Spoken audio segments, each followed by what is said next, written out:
Today, a bus takes us to a local pier where we want to have a tour on the Bosphorus Strait.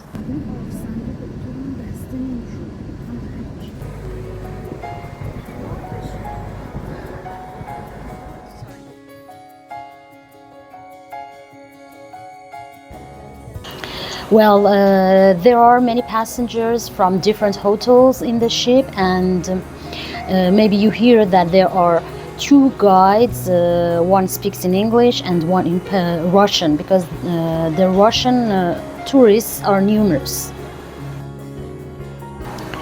And as you see, these are giant luxury cruise ships that are very interesting and big, and our little ship is very weak and tiny beside them.